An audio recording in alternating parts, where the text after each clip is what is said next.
Wishing I could rewind time, want you back in my room like I do with a movie.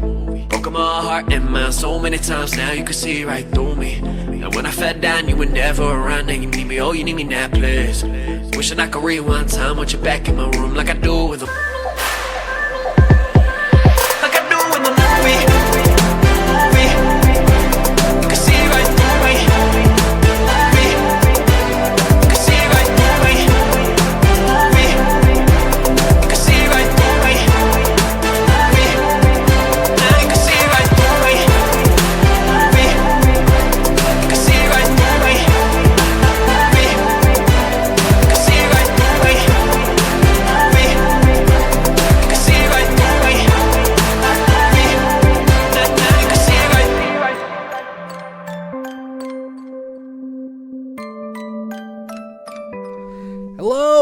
Welcome to the Everything Project, where if you're anything like Aaron and I, you suffer with discouragement, anxiety, long nights, sleepless nights, and we're here to create an environment where we talk about it. It's important to talk about it. Just have a conversation of what's on our minds, how can we resolve it, how can we adapt to an ever-changing battle with discouragement and depression and anxiety, because it makes those all make life so hard. And words are powerful, so is music. And okay, that's what we're here to do. Yeah, that's what we're here to do. We're here to talk, and if you're listening, go talk to your friends.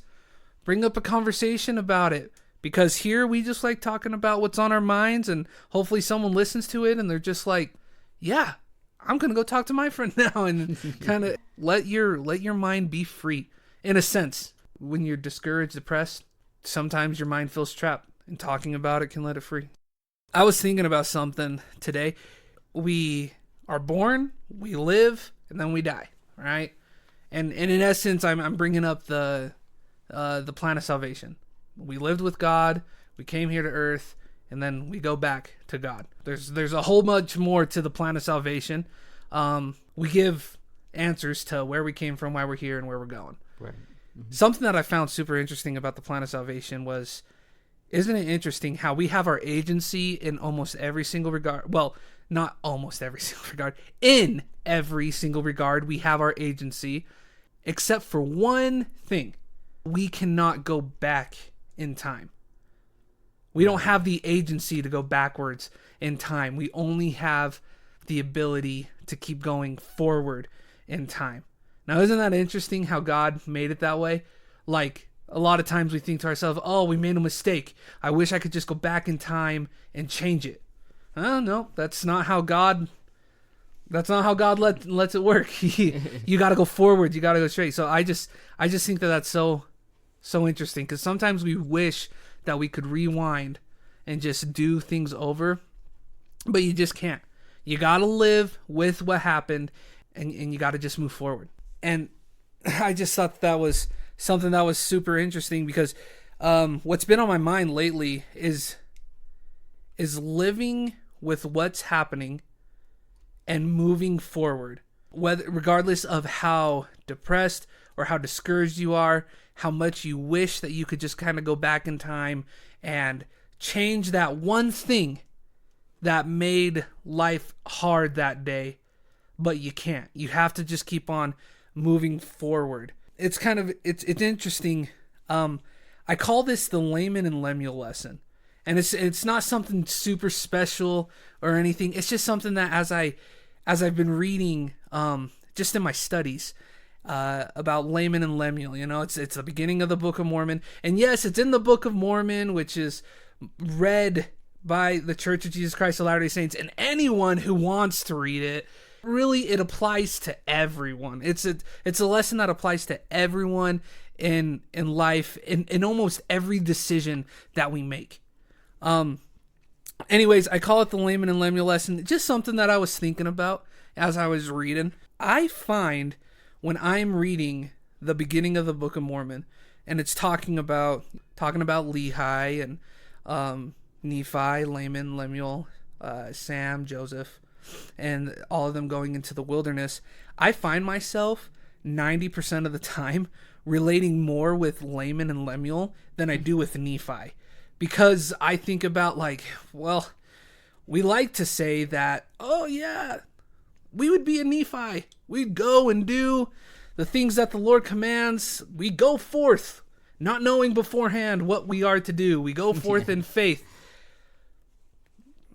Like, I'm not saying that I wouldn't do that, but I'm not saying that it's weird that Laman and Lemuel needed a little bit of convincing for it, because I think I'd be kind of weirded out if my family came to me and my dad just said, hey, we're going into the wilderness. I'm like, really? Okay, you just want to go ahead and leave all of this? Okay, let's go ahead and do it. But here's the thing, is that Laman and Lemuel, they did it. They did it. They left. They just complained about it first, which I think would be like 90% of us being just like, you want us to just pick up and go? You know, like, I don't think that that's a weird thing. I just think that was a total human response from them. They just complained about it first. And so I find myself relating to that a lot more, where I'm like, well, I complain about quite a bit of stuff. And, you know, I think about, they did as they were told. They complained about it first, but I found it very interesting what they complained about and what they didn't complain about. Because when they travel into the wilderness, Lehi then comes to Nephi and tells him, I need you and your brothers, Laman and Lemuel, to go back and get the gold plates from Laban. And Laman and Lemuel, when they're told this, they're just like, no, I don't want to. This is, Dad's foolish. His dreams are foolish. Those visions are foolish. Like, why would we do this? And then there is the total real fear of Laban totally has the power to kill us. Why are we going to put ourselves in a situation that's almost like, that's pretty much certain death, you know? And being thrown out of Laban's place, when Laban gets up and he's like, get out. You're a thief and a robber and I want you out of here, or whatever. And them escaping with their lives, that's the lucky part. I think about how I'm getting tongue-tied. I'm thinking about when they went to go get the plates, they were like, no, we don't want to do it.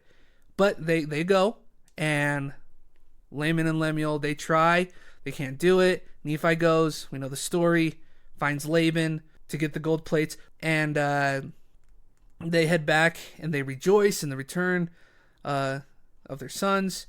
And then, some scriptures later, Lehi comes back and says, hey, Nephi, Laman, and Lemuel, I need you to go back to Jerusalem, but this time it's not for any gold plates. This time you're going to get a wife. And Laman and Lemuel are just like, they ain't griping about this one. They're just like, a wife? Yeah, Dad, I can go. Totally. Like, that sounds awesome. Again, I think that's a total human response, because if I was told, go get some gold plates and then go get a wife, I would probably respond to getting a wife a little bit more pleasantly than going and getting plates. Like, what I'm saying is that I totally understand their response. But this also shows where Laman and Lemuel's priorities were and what they thought was a burden.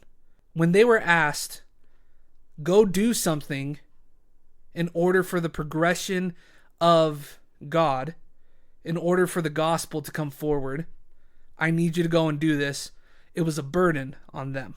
Now, to be fair, Laman and Lemuel were, again, they were thinking like, Dad's gone crazy. So this whole endeavor of go get this book, to them might just sound crazy. But you see the difference between Nephi and Laman and Lemuel.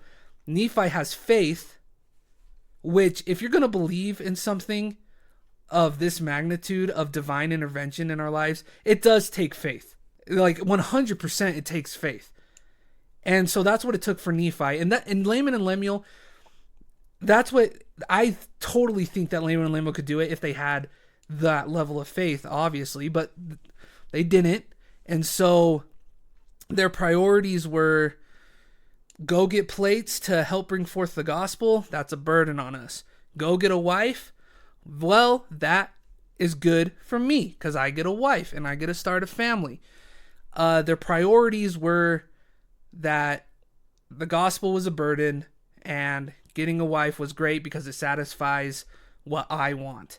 And I just think that that is super interesting, that Laman and Lemuel, where it all starts with their doubt in their father and their hatred of Nephi being a leader, it all starts with the gospel is a burden to me to go all the way back and get these plates.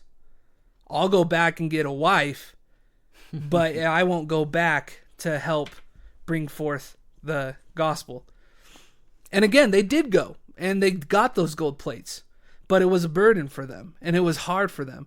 And so I think that that's an interesting lesson learned, how in our lives, we can be so burdened down by things that we just can't control, things that are asked of us, but we just really don't want to do them. And so we let it become a burden to us, and then it ends up biting us in the long run. And it ends up just like how Laman and Lemuel got bitter towards Nephi and Lehi and Sam and all those who followed Lehi, and they got bitter. We can become bitter just because, well, we don't want to, and it's not in our situation. It's not in our best interest to go and do this. And so we get bitter and upset. And so I just thought that that was super interesting, how for Laman and Lemuel, it all starts with them not understanding what really, really matters in the situation.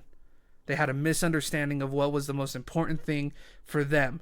Not to have temporary happiness, but to have long-term happiness. They didn't quite pick that up. That going and getting the book, the golden plates, would bring long-term happiness. They couldn't see down the road. What was the difference between Laman and Lemuel and Nephi? Well, whenever Lehi said something, Nephi would go and pray about it and receive confirmation that it was true. I'm not thinking that Laman and Lemuel did any of that. They just heard that and they were just like, no, Dad, you're crazy. Yeah. Or they just blindly followed him and just went for it. Yeah. Well, I found it interesting that you brought up that Laman and Lemuel, they just viewed it as a burden. And I think that's a big aspect to it, that their attitude towards their trying to get, like their reaction, their attitude towards it was bad. There's a scripture that kind of talks about this also in the Book of Mormon. It is Moroni 7. I'll just read the verse 8 for you. For behold, if a man, being evil, giveth a gift, he doeth it grudgingly. Wherefore it is counted unto him the same as if he had retained the gift. Wherefore he is counted evil before God. I think that's just a interesting parallel, that if a person gives a gift and they do it in a bad attitude, it's like the benefit, the spiritual benefit of giving a gift to somebody, that uplifting feeling is gone. So you don't feel it. Kind of like how Laman and Lemuel, they gave the gift of their father of being willing and going to get the plates. Right. But they did it begrudgingly. Yeah, their attitude was bad. Yeah. And it's okay to have a bad attitude, like if someone asks you to do something. But if you let it over consume time, you. Yeah, that's the problem. That's right. And that's something that I learned from Laman and Lemuel. They almost developed this tunnel vision on them, right? They let the hatred for Nephi's leadership, they let the idea of their dad being crazy and not wanting to follow their dad, they let that consume them, that they created this tunnel vision to where they didn't allow anything else. Like they saw angels, right? Yeah. And they saw wonderful, great things. And they definitely received confirmation that Nephi was chosen to be a leader. Right. And they saw all these great things, but they were so consumed with hatred towards Nephi and hatred towards their father that they created this tunnel vision that they didn't let anything else come in. And I think that's what we fall victim to, because I feel like I fall victim to this. We fall victim to this a lot when we're discouraged, when we're depressed, and we create almost this tunnel vision of my life sucks. The cards that I have suck my work sucks. Like everything sucks and it's dark, and you just create this tunnel vision that you're just, what great things could come from us just being like, okay, it does suck. Like the battles that we face are hard and difficult. We're expected to do some pretty extraordinary things here on earth. Go get a job, provide for your family, love your family, be honest with your fellow men. Like these are some tall orders. But when you're discouraged and when you're depressed and you've created this tunnel vision for yourself, that's so hard to go from tunnel vision to broadening your horizons to be more happy. Yeah.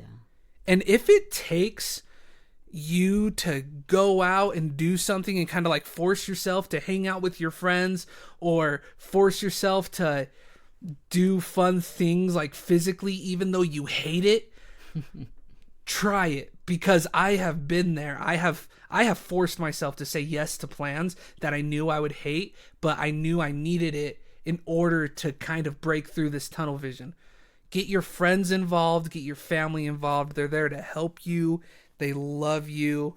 And the saddest part is with this tunnel vision is that this tunnel vision really highlights short-term happiness, because you can't see the long term when you have tunnel vision. When you have tunnel vision, you only see what's in front of you, and tunnels are dark, so you only see maybe 10 yards of clearance or vision, and so you only see what could satisfy short-term happiness. But the most devastating about that is that when you have short-term happiness, it will almost sacrifice long-term happiness. Because typically satisfying short-term happiness is usually more of a carnal-minded thing, of where you're doing stuff to just bring you temporary happiness, but nothing that's actually solid. Right. It's very carnal, very, very surface level, lazy thinking of what can bring happiness, instead of what do I need to do? Do I need to save money now? Work on this? Do I open up a savings fund or whatever? What can I do to get the car that I want, get the house that I want? Maybe go to the gym, work out, clean yourself up a little bit, go get a spouse, what do I need to do to actually get some long-term happiness? That is such a great point. Yeah. Wow, dude. These shorter episodes are going by super fast. But you know what? I think it's great. It makes things more impactful and more fun and exciting. Yeah. Anything else that you want to end with, man? Yeah, well, I had an experience one time. I was in seminary, which is kind of like we were talking about this story, and the teacher in this class, he had a tube, and he was putting tennis balls through the tube, and he was holding it up so that the balls would come out. And he's like, okay, if you put it in the bottom, but you don't keep putting them in, they just keep falling out the bottom. But if you keep putting balls in the tennis balls in the bottom of the tube, even though you don't see the effect of those tennis balls, they build up over time, and they build themselves up through the tube, and eventually you'll see them coming out through the top of the tube, right? Mm-hmm. And that's kind of the how it relates to this, is that if you just keep putting in the long-term things, the small things you need to do every single day, having that good attitude, then eventually once they build up over time, they will have a longer lasting happiness. And they mean more because they've taken more work, they've taken more effort to build up, and you appreciate them. So, dude, I love that. That's really good to hear, because I struggle with, one of my biggest fears is that I will not give up my things for short-term happiness, and then I end up sacrificing my long-term happiness. You got to make sacrifices for what you love, or what you love becomes a sacrifice. Right. And I'm terrified that I don't break bad habits in order to reach my full potential. Like, I think I've talked about that before, but that's just what that made me think of, because it's true. It's hard for me sometimes, and it's hard for a lot of people because we don't fully get to see the fruits of our labor, especially when it comes to things of like, okay, I'm just going to do something and I am just going to hope that it's going to pay off in the future. You don't have that hard evidence that it's going to pay off. You're doing it off of a hope that if I start a savings fund today, maybe in a couple of years, I'll have all this money that, like, I'll have the money that I want to go fulfill my dreams. Right. You have a hope there, but I'm sure plenty of people had hope, and then the Great Depression hit, and then there went everything. Don't have tunnel vision. Don't be like Laman and Lemuel with your tunnel vision that you see all these great things, but you don't let any of it affect you because you're just so mad and just so discouraged. Do your best to break through it. Go talk to a friend. Go do something fun and exciting. Force yourself to do it if that's what it takes to break through the tunnel vision that's been created from discouragement, depression. Yeah. Let's try our best to be happy. Yes. All right, man. I think that's good for this episode. Peace out, everyone. See you later. 'Cause you're a sky full of stars. I'm gonna give you my heart. 'Cause you're a sky